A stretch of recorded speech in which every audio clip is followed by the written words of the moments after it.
Bonjour, chers fidèles de la télévision rwandaise, bienvenue à cette grande édition en langue française. La présentation, je suis Edis Abiti. Nous commençons cette édition par des exercices de simulation avec la Société rwandaise des aéroports qui a organisé ce jeudi à l'aéroport international de Kigali un exercice de simulation pour évaluer les capacités d'intervention dont on dispose pour faire face à toute situation d'insécurité à l'aéroport et comment collaborer comment collaborent plutôt les organes dans l'échange des informations au niveau de l'aéroport. Cet exercice a simulé la présence des 4 personnes présentes à l'aéroport dénommé Haraka, munies d'un explosif. Différents organes, tant ceux opérant à l'aéroport que les services de l'ordre, ont montré comment ils collaborent entre eux en ce qui concerne l'échange d'informations et la neutralisation des assaillants. Chaque organe précisant ses attributions et le comportement de ses agents au cas où il y a des blessés qui nécessitent des soins sanitaires de premier secours.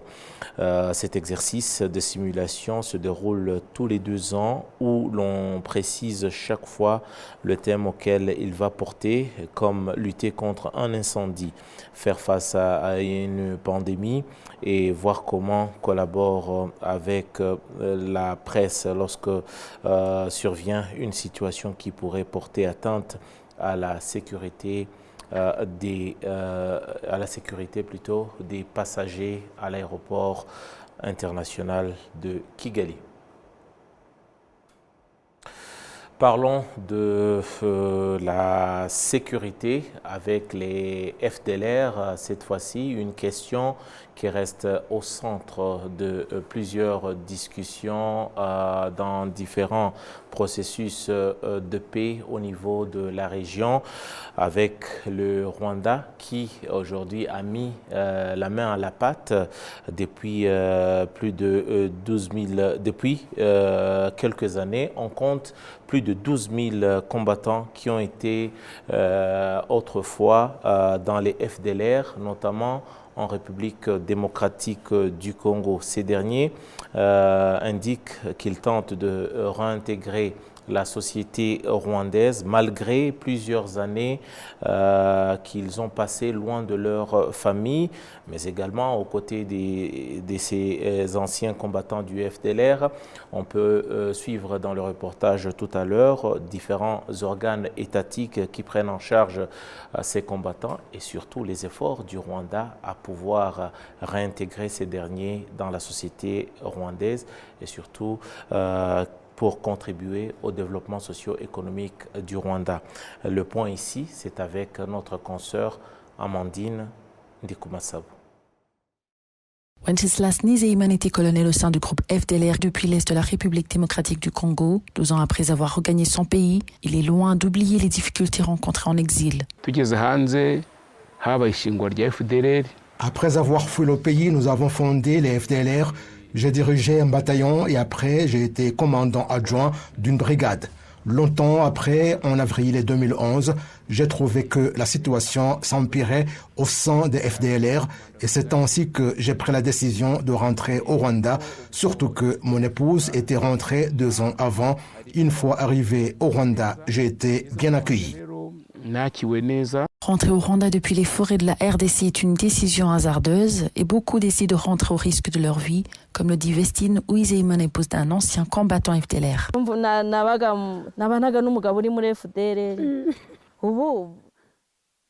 Mon mari était membre des FDLR. En rentrant, j'avais très peur. J'ai craigné beaucoup pour ma vie, mais l'accueil qui m'a été réservé m'a rassurée. Après une formation de 3 mois, les ex-combattants regagnent la vie civile et certains d'entre eux, comme le colonel Nizeyimana, peuvent avoir la chance de trouver de l'emploi comme agent de l'État. L'État a continué à me soutenir. J'ai été envoyé en mission onusienne de maintien de la paix en Centrafrique comme policier onusien. J'ai passé 1 année et demie, ce qui a amélioré ma situation économique. J'ai envoyé mon fils étudier à l'étranger. Il termine sa licence en Chine. Intégrés dans la société, les anciens combattants cohabitent avec les citoyens ordinaires. Après les suspicions du début, leur cohabitation devient finalement harmonieuse. J'ai commencé ce travail en 2018. Nous cohabitons bien. Il m'a aidé à éviter le chômage. Avec ce travail, maison, famille. La présidente de la commission rwandaise de démobilisation et de réintégration, Vanilla Habineza, estime que la réintégration des ex-combattants est un long processus. Donc, à la frontière, on commence quoi? C'est la réception. Mais nous parlons de vraie réception lorsque nous les accueillons à Mutobo, donc au centre de Mutobo, au centre de démobilisation de Mutobo. C'est là où ils sont reçus et puis normalement lorsqu'ils arrivent, la majorité d'entre eux sont vraiment traumatisés. Non seulement à cause des informations négatives qu'ils reçoivent lorsqu'ils sont dans les forêts, mais aussi parce qu'ils changent de milieu. Ils viennent d'un milieu, je dirais, désordonné, chaotique. Tous les jours, donc insécurisé. Tous les jours, ils courent, ils sont en train de courir, ils ne mangent pas. Et ils entrent dans un milieu qui est très sécurisé, qui est très ordonné, qui est très organisé et qui a vraiment un peuple très accueillant.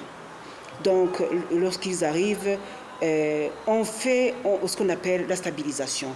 Donc, il est question de les approcher et puis de leur prodiguer des conseils, de leur permettre d'avoir accès aux nouvelles de leurs parents, même si leurs parents sont restés au Congo. Et s'il s'avère qu'ils ont quelques membres de famille ici au Rwanda, ils ont de leurs nouvelles, et puis ces familles-là viennent aussi leur rendre visite. Donc c'est ce qu'on fait, c'est la réception avant de procéder à la démobilisation. Après les avoir reçus, mais bien sûr, je vous ai dit que lorsqu'ils viennent, la majorité d'entre eux sont malades.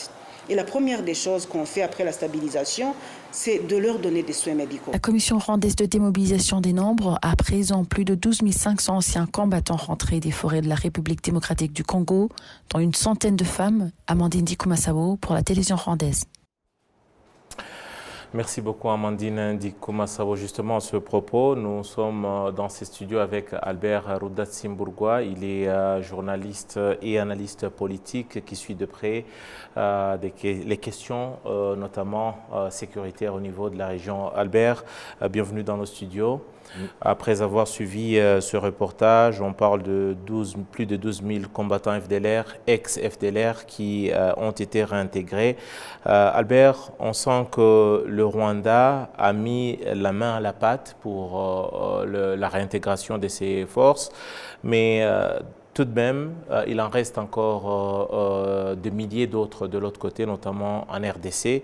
Albert, est-ce que le Rwanda est-il toujours prêt à accueillir autant des FDLR et si il est prêt, est-ce que les autres partenaires, notamment la communauté internationale, met-elle la main sur la pâte pour justement encourager ce processus? Je crois que je vais me permettre d'ouvrir un peu l'angle de la question parce que souvent, en fait, les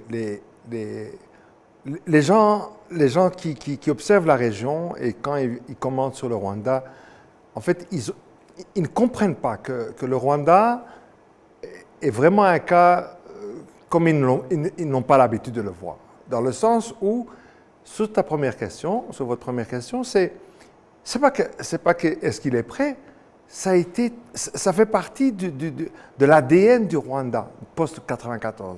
Je veux dire, à partir du moment qu'on a opté pour une justice locale entre Rwandais, dans le sens qu'il fallait pouvoir pardonner et rebâtir l'avenir après ce qui s'était passé. Vous faites allusion au tribunal Gacaca?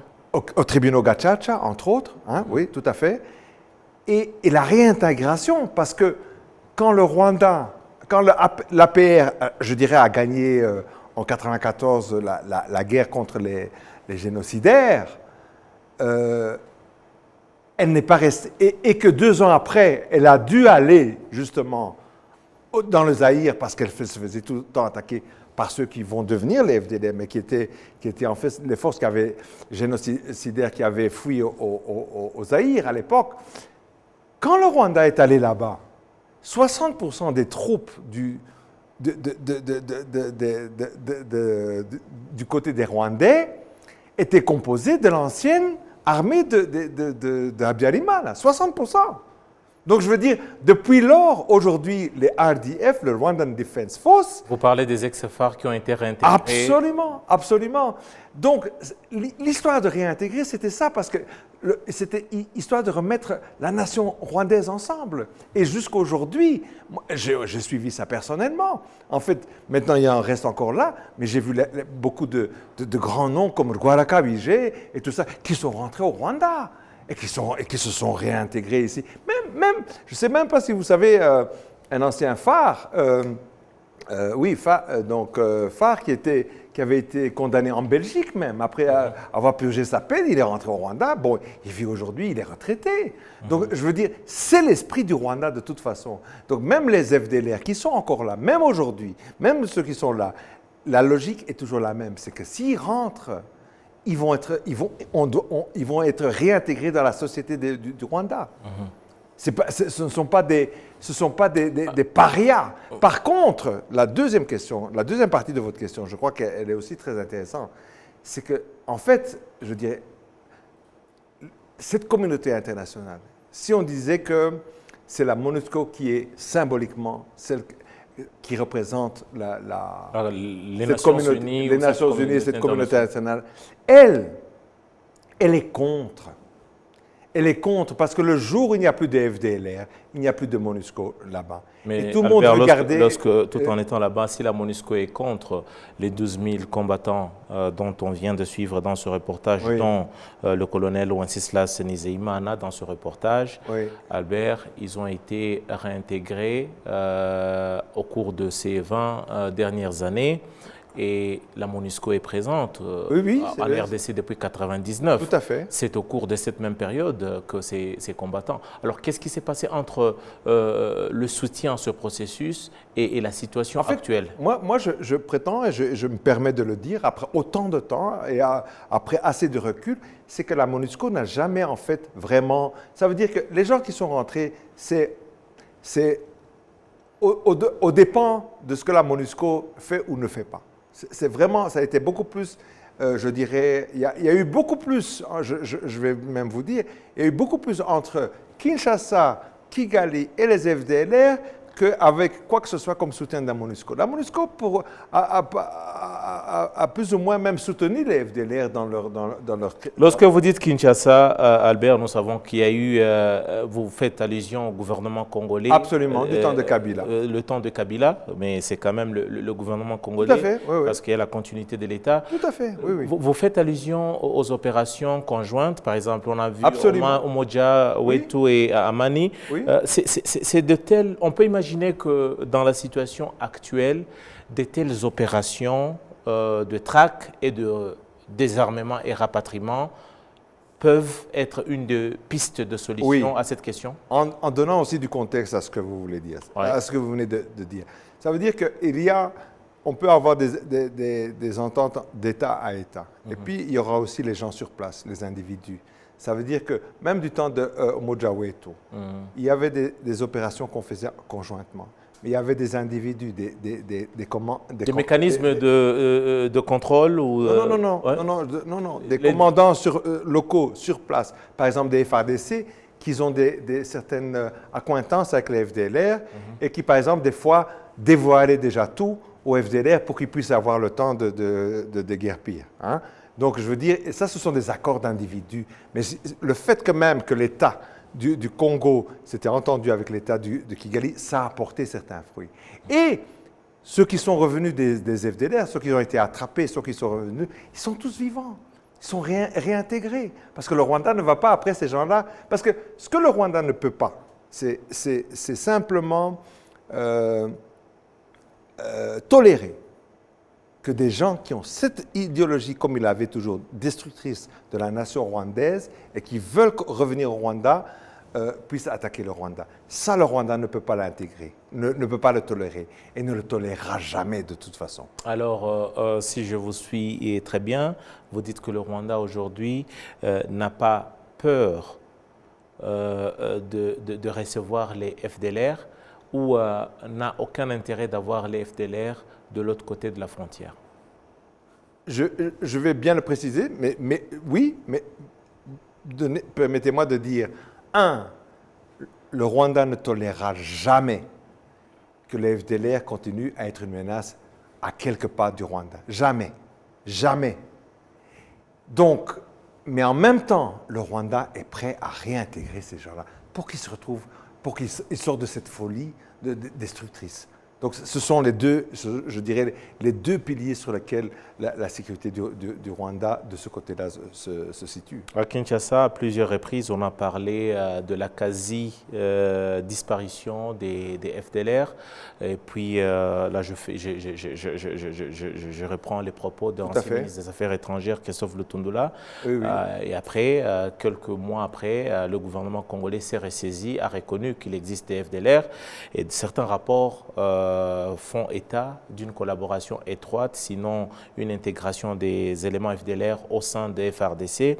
Est-ce qu'aujourd'hui, avec le carnet et l'agenda et le processus de Luanda, où le gouvernement congolais s'engage à pouvoir se désolidariser avec les FDLR, est-ce que c'est quelque chose de faisable, Albert? Est-ce que le gouvernement congolais, les FARDC, ont-ils les moyens de leur politique, se désintéresser, se séparer des FDLR? C'est une question qu'il faudrait peut-être poser à eux, mais moi, en tout cas, en tant qu'analyste... Tout à fait. Je vais un peu tourner la question un peu différemment. Premièrement, de toute façon, qu'eux se disent qu'ils sont diminués, ça démontre que pour eux, rien n'a de l'importance. Au Rwanda, tout a de l'importance. Même s'il n'y avait qu'un seul FDLR, avec une Kalachnikov ou une machette, ce serait un problème. Parce que le problème est aussi idéologique. Ce n'est pas une question simplement de violence directe. Militaire. Oui. Donc c'est aussi une question d'idéologie. Parce que la reconstruction de la nation du Rwanda, quand on remet les gens ensemble, c'est une question, ça veut dire aussi qu'on doit combattre une idéologie qui nous avait séparés. Et donc, c'est quelque chose qui va rester toujours fragile. Il ne faut pas oublier qu'on a demandé aussi à tous les gens qui avaient survécu de pardonner. Je veux dire, ça reste un fil très étroit pour que quelqu'un dise « Ok, j'accepte », mais il faut le respecter aussi. Si on ne le respecte pas, s'il y a quelqu'un qui vient qui le ramène là où il était avant, mais tout, on peut péter un câble tous ensemble. Donc, ça vous montrer que Kinshasa, rien n'est important. Tout est un jeu pour eux. Tout est tellement léger. Ceci dit, maintenant, l'autre partie de la question. Premièrement, de toute façon, la seule raison pourquoi Tshisekedi tient au FDLR, c'est parce qu'il a, pour lui, l'expérience qu'il a eue, c'est qu'il ne peut pas faire confiance au FARDC. Il a vu que les seuls gens qui étaient efficaces, qui pouvaient avoir un certain degré d'efficacité, c'était les FDLR. Donc, d'un côté, même s'il le voulait, est-ce qu'il le ferait? Parce qu'ils n'ont rien d'autre. Et donc, je suspecte qu'il ne le ferait pas. Vous voulez dire que se séparer des FDLR pour Kinshasa, c'est synonyme de s'affaiblir? Certainement, parce qu'ils n'ont rien d'autre militairement. En même temps, que ce soit du temps de Kabila ou de maintenant, les FARDC n'auraient même pas les moyens de s'attaquer, je veux dire, de s'y prendre au FDLR. C'est même pas un truc qu'ils pourraient faire, je dirais, s'ils devaient les affronter en direct. Je ne crois pas non plus qu'ils en seraient capables. Mais le problème n'est pas là. Je crois que si Kinshasa prenait même cette distance, même verbalement, même tout ça, ça aurait un impact à l'intérieur du FDLR. Ça veut dire que sans se battre à l'intérieur même du FDLR, vous verriez des défections, etc. Il y aurait moins de retenue à l'intérieur du FDLR. Albert, pour terminer, au cours de ces derniers mois, les rapports des experts des Nations Unies ont fait état, et même le Rwanda n'a jamais nié ça, du renforcement de son système de défense au niveau de la frontière, notamment avec la RDC. Un renforcement en tout cas inhabituel, je dirais un renforcement maximal par rapport à sa sécurité. Est-ce que ce qui a fait hausser le ton et même fait jaser, est-ce qu'on peut dire que le Rwanda n'est pas prêt à lever ces mesures si la question des FDLR ne trouve pas de solution promettante par rapport à son désarmement? Je crois qu'il faut séparer les choses dans cette question. Premièrement, le Rwanda se mettra toujours à la dernière pointe de ses moyens pour assurer la sécurité. Parce que c'est ça la différence avec Kinshasa. Pour nous, même s'il n'y avait qu'une seule victime, une seule, même si c'est matériel, c'est trop. C'est trop. On ne tolère pas, on a zéro tolérance. Même pas un obus dans un champ, on n'a pas de tolérance. Donc ça, il n'y a même pas à jouer. Donc s'il le faut, le Rwanda continuera toujours à se renforcer. Donc on ne va jamais baisser quoi que ce soit. Surtout pas, et ça c'est l'autre partie, tant que Kinshasa continue à parler d'escarmouches et des histoires dans ce sens-là, je veux dire, vous savez, vous n'attendez pas que le fou, qu'on démontre qu'un fou qui vous menaçait tout le temps, qu'il allait jeter une brique dans votre vitrine, qu'il le fasse. Non. Vous le tenez à l'œil. Donc, tant qu'à Kinshasa, les gens ne soient pas tournés vers leur propre développement, vers chercher la propre... Parce que, n'oublions pas, Kinshasa, ça reste un pays continent qui a la taille de 15 pays d'Europe. Je veux dire, ce qui se passe à Kinshasa, mais je veux dire, et ce qui se passe à l'Est, c'est comme si vous étiez au Portugal et vous me parlez de choses qui se passent à Copenhague, au Danemark ou en Norvège ou en Suède. Ce que je veux dire, les gens de Kinshasa n'ont aucune idée. Mais tout le reste du Congo reste en problème. Il n'y a pas que le Kivu. C'est partout, c'est partout, partout, partout. Et donc la vraie question que les Américains, tout le monde, etc., devraient se poser, qu'est-ce que vous faites même du reste du Congo? Parce que ce n'est pas Goma qui est donc l'alpha et l'oméga de ce pays. Donc ce sont deux choses différentes. Mais le Rwanda, tant qu'il y a une menace, tant qu'il y a quelqu'un à Kinshasa qui parle d'escarmouche et de je vais leur rentrer dedans, eh bien le Rwanda ne va jamais baisser. Albert Rudatsimburgwa, journaliste et analyste politique, merci beaucoup pour ces explications par rapport à cette question des FDLR qui est l'une, en tout cas, des pompes de discorde entre le Rwanda et la RDC. Merci beaucoup. Merci. Après sécurité, parlons économie à présent avec la Banque nationale du Rwanda qui rassure qu'elle a mis en place des mesures permettant au Rwanda d'être toujours prêt à répondre à tout choc qui pourrait déstabiliser son économie. Ces mesures concernent notamment la riposte à apporter à la vitesse d'inflation et le suivi permettant la conjoncture actuelle et au niveau mondial. Là, je parle bien de la conjoncture économique. Les détails ici, c'est avec notre confrère Kassim Youssouf. Depuis maintenant 2 ans, l'économie mondiale se stabilise de plus en plus. Des indicateurs de la Banque mondiale révèlent en effet que le taux de croissance économique a été de 3,2% et selon les prévisions, il sera de 3,3% l'année prochaine. Malgré l'espoir que suscite cette stabilisation de l'économie, il y a une certaine préoccupation fondée sur des conflits et autres problèmes politiques que l'on observe un peu partout dans le monde, situation qui peut entraver cette croissance de l'économie mondiale. Des économistes estiment que les organes de prise de décision dans différents pays devraient changer de fonctionnement en ce qui concerne les échanges et trouver un peu partout des marchés afin de faire face à ces problèmes. Nous avons hésité à profiter d'un certain degré de stabilité à l'échelle mondiale et à participer activement à l'ensemble des activités liées à la production et à la livraison des produits ou des services aux consommateurs connus comme chaîne de valeur mondiale. Les pays disposant de marchés supplémentaires sont les seuls à pouvoir survivre aux conséquences économiques de l'instabilité politique généralisée. Un autre problème, et pas le moindre, auquel les économies nationales des pays du monde, surtout ceux d'Afrique subsaharienne, dont le Rwanda, sont confrontés, est le changement climatique qui affecte davantage la production agricole. Le professeur Egide Karuranga trouve qu'il faudrait beaucoup de recherches visant à se prémunir contre les effets du changement climatique et que les capacités des services météo des pays soient davantage renforcées.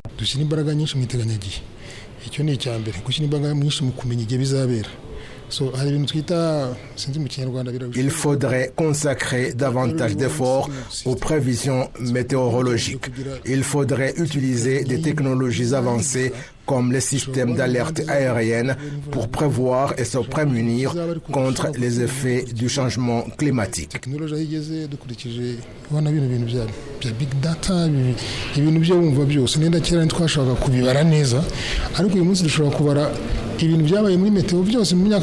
La conséquence de tous ces problèmes, qu'ils soient fondés sur des conflits d'ordre politique ou sur le changement climatique, et la hausse excessive des prix au marché. La Banque nationale du Rwanda indique que même si la situation se complique davantage, le Rwanda dispose d'une réserve suffisante de devises qui pourrait l'aider à faire face à n'importe quel choc. D'ici décembre, nous disposerons encore de suffisamment de devises étrangères dans nos réserves pour faciliter l'importation des biens et de services sans autre entrée de devises étrangères. Cela peut durer pendant environ 5 mois. Cela pourrait bien sûr aller au-delà de 5 mois, mais pour tout pays en développement, il n'est pas bon d'avoir une réserve de 20 ou 30 mois alors qu'il y a d'autres domaines sur lesquels il faut également se concentrer. Pour cette raison, 4 mois constituent une période de réserve considérablement bonne pour le Rwanda.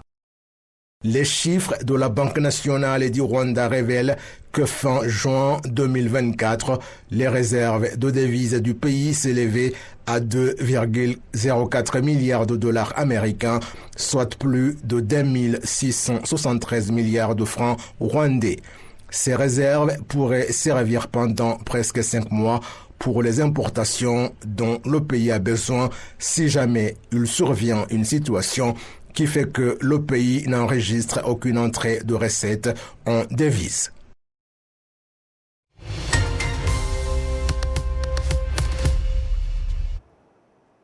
Terminons cette édition par la page sportive à présent avec l'équipe rwandaise féminine de volleyball assis qui a débuté ce jeudi ses matchs comptant pour les Jeux paralympiques qui se déroulent à Paris cette année. Alors même si cette équipe s'est inclinée au premier match contre le Brésil, celle-ci reste toujours déterminée à bien représenter les couleurs du Rwanda, mais également les couleurs du continent africain. Jean-Damascène Manishimwe nous en dit plus.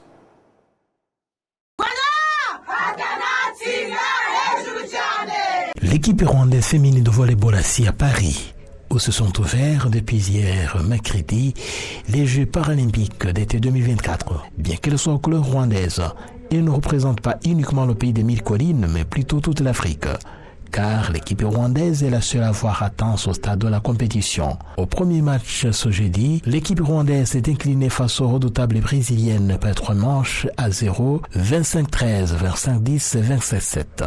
L'entraîneur de cette équipe affiche l'optimisme malgré les adversaires de taille dans cette compétition. The team is still new because the team started from 10 years ago and we fight with the teams that have a long time in the competition. But l'équipe est toujours nouvelle. Il existe depuis 10 ans et opposé aux équipes qui ont connu plusieurs compétitions.